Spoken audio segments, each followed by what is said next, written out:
menjadi seorang koruptor sebagai pertanggungjawaban moral. Saya mau minta klarifikasi, ini tanggung jawab siapa? Bapak malu nggak sih? Apakah saya dengar permintaan maaf yang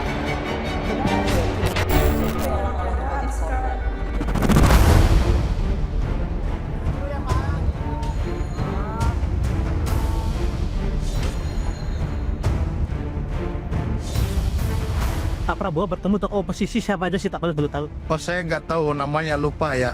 Tapi ya pasti tokoh-tokoh nasional itu sudah menyatakan bahwa betulnya tidak ada oposisi. Ini masalah komunikasi. Tentang komunikasi itu sudah terjalin. Yang saya tahu bahwa tokoh-tokoh itu mengatakan bahwa sekarang waktunya kedaulatan rakyat kembali.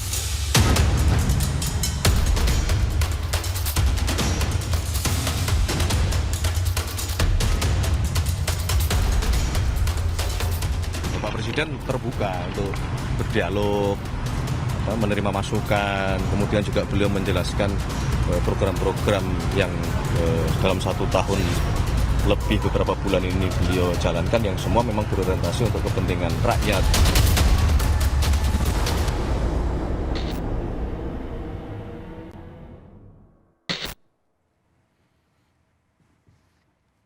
Selamat malam, saya Rosiana Silalahi. Anda menyaksikan program Rosi. Akhir Januari, tepatnya Jumat 30 Januari, Presiden Prabowo Subianto melakukan pertemuan tertutup dengan tokoh-tokoh yang dianggap kritis pada pemerintah. Apa sebenarnya motif dan tujuan dari pertemuan ini? Malam ini saya mengundang salah satu tokoh oposisi yang bertemu dengan Presiden Prabowo Subianto. Ia adalah seorang yang sebenarnya pernah berada dalam pemerintahan. Sekretaris Kementerian BUMN periode 2005-2010, Bapak Said Didu. Pak Said, terima kasih. Selamat malam sudah di Rosi. Terima kasih juga. Setelah ketemu Pak Presiden, langsung nggak ada kabarnya, tidak bisa dihubungi, katanya pulang kampung. Ini pulang kampung mau refleksi untuk mengubah pandangan politik atau apa nih? Saya biasa kalau saya ingin menunggu reaksi publik seperti apa sebenarnya atas pertemuan ini, karena ini kan Pak Prabowo sepertinya baru pertama kali membuka pintu untuk ketemu dengan orang yang mengkritisi pemerintahan selama ini. Nah, saya biarkan sampai 10 hari saya menghilang. Memang pulang kampung? Pulang kampung. Dan saya dihubungi untuk kembali. Dan saya bilang, enggak, nanti saya ingin menikmati kampung saya dulu. Nah, akhirnya baru saya muncul untuk membicarakan dengan Mbak Rosi nanti apa yang terjadi sebenarnya, apa di belakang itu semua. Kenapa saya ingin dengar dan saya rasa penonton Rosi Kompas TV juga ingin mendengar cerita dari Pak Said Didu, karena Pak Said Didu belum di antara para tokoh itu ya termasuk yang belum menceritakan apa isi pertemuan, dan rasanya penting sekali untuk mengetahui asal muasal pertemuan Presiden dengan Pak Said Didu dan tokoh lainnya, karena setelah itu beruntun tuh. Habis itu dengan para mantan Menlu, para tokoh agama, ulama soal posisi Indonesia di Board of Peace, soal Israel dan Palestina, lalu kemudian juga ada Apindo dan ada pengusaha-pengusaha besar lainnya. Jadi seolah pertemuan Presiden dan Pak Said Didu dan para tokoh lainnya seperti membuka jalur komunikasi mereka dengan Pak Prabowo. Saya mau tanya pertanyaan awal Pak Said Didu, apa asal muasal bisa bertemu dengan Presiden Prabowo? Asal muasalnya sebenarnya begini, saya agak capek juga berjuang nih, tapi kok bangsaku semakin hari semakin terpuruk dalam segala hal. Demokrasi, kemiskinan, korupsi, ketimpangan semua terpuruk. Dan kita hanya mendaur ulang terus itu terjadi, sehingga terpikir oleh saya, ini ada yang salah ini, bangsa ini. Nah, sehingga muncul keinginan saya mengumpulkan seluruh komponen di rumah saya yang saya istilahkan dialog Konro, Barongko, dan Duren itu. Di rumahnya Pak Said Didu? Di rumah saya. Sebelum bertemu dengan Presiden Prabowo? Itu tanggal 27. Nah, saya mengumpulkan 4 komponen yang saya istilahkan. Orang dalam, ya ini saya undang Burhanuddin Abdullah, Laude Kamaluddin. Yang selama ini memang menjadi think tanknya Pak Prabowo. Orang yang sanggap di pavilion, belum dalsan tapi bekas luar masuk, sudah berhubungan terus. Di teras lah ya kira-kira ya. Yang ketiga, orang luar yang masih punya harapan ke Prabowo. Yang keempat, orang luar yang sudah tidak punya harapan. berkumpul di rumah saya bilang kita harus. Jadi 4 simpul tokoh ini banyak, tapi mereka mau merepresentasikan itu. Empat. Orang dalamnya Pak Prabowo, orang yang masih di teras, orang yang di luar masih punya harapan, Betul. dan orang yang sudah tidak punya harapan pada Pak Prabowo. Oke. Nah, saya biarkan yang bicara, tapi sepertinya ada orang yang memainkan sehingga tanggal 25, ini kan acara 27. 25 itu saya udah dihubungi orang, mau bisa nggak dihentikan? Karena dianggap ada yang menyamakan ini kayak petisi 50 gitu. Oh. Nah, Mau upaya makar. mau makar. Nah, saya bilang, saya ini kan lihat aja nanti. Ini siaran langsung kok, siaran aja. Nah, terus tanggal 26 itu makin tekanan makin tinggi. Ya, tapi jiwa petarung saya tetap jalan. Aku harus tunjukkan bahwa Said Didu bukanlah orang seperti yang diduga oleh mereka. Nah, akhirnya orang yang awalnya merancang dengan saya mengundurkan diri juga. Dia nggak mau datang. Nah, Dan Bapak melihat itu ada koneksinya, ada keterkaitannya antara larangan untuk membuat acara itu di rumah Pak Said Didu dan ada yang mundur dari acara itu. Nah, yang menarik, yang awalnya nggak mau datang, tahu-tahu datang, itu orang dalam. Nah, setelah saya telusuri, orang ini datang, saya tanya, kenapa lu datang?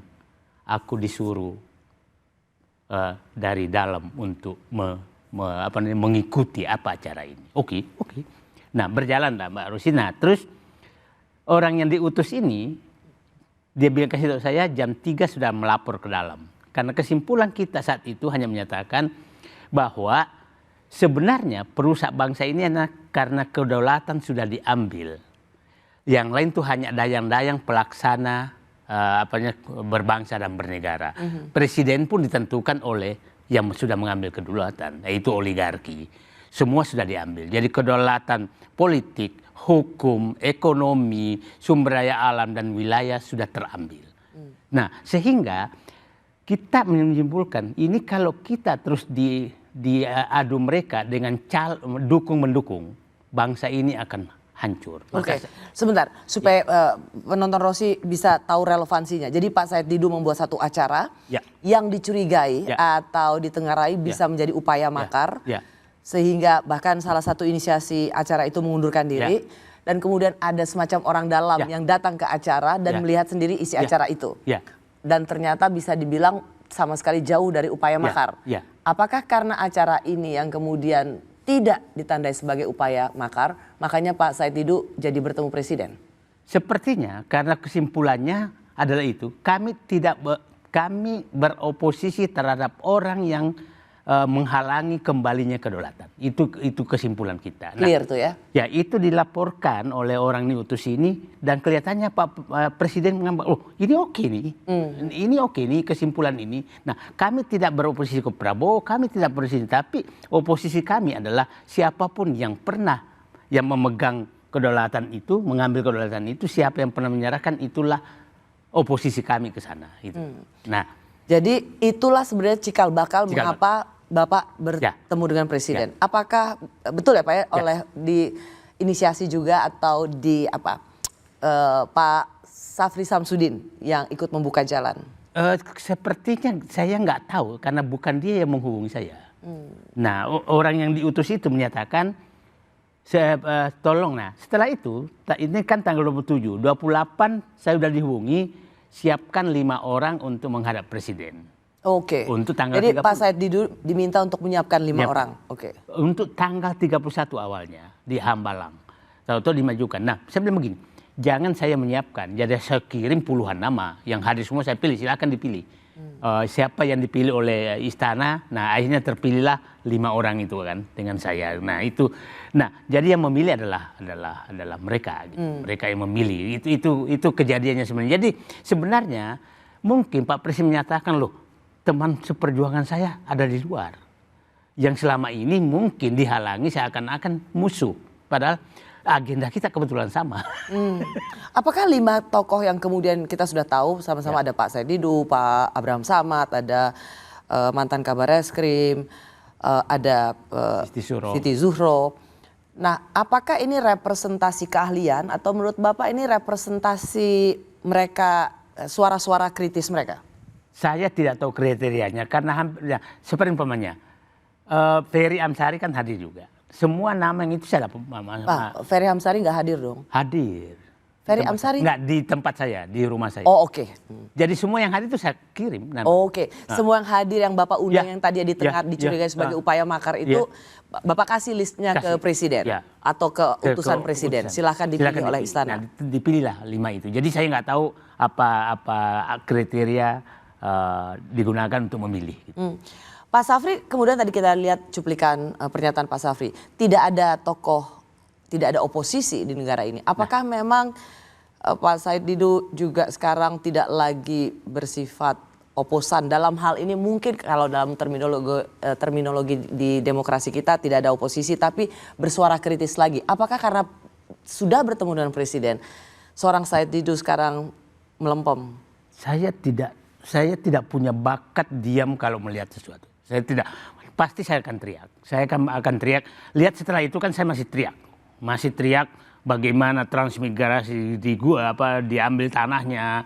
Saya tidak akan, dan di dialog itu perlu kami gambarkan, Mbak Rosi, itu menurut saya kan begini. Ada Kalau gitu gini, apa kritik terbesar atau misalnya masukan lah yang paling keras yang Bapak sampaikan pada presiden dan Bapak melihat presiden menerimanya dengan sangat terbuka? Saya melihat begini, presiden sangat menghargai saat itu karena dia sendiri yang mempresentasikan, padahal dia memperkenalkan stafnya yang kita kenal dekat itu Menlu, Mensekap, dan ada 10 dan menyampaikan ini ordal saya di samping meja gitu kan. Nah setelah itu dia presentasi 1 jam dan di presentasi itu karena begini, ada beberapa pertanyaan yang saya harus tahu Pak Presiden Prabowo ini, apakah Pak Presiden Prabowo ini memang keberlanjutan Jokowi? Apakah Pak Presiden Prabowo ini masih di bawah bayang-bayang Jokowi?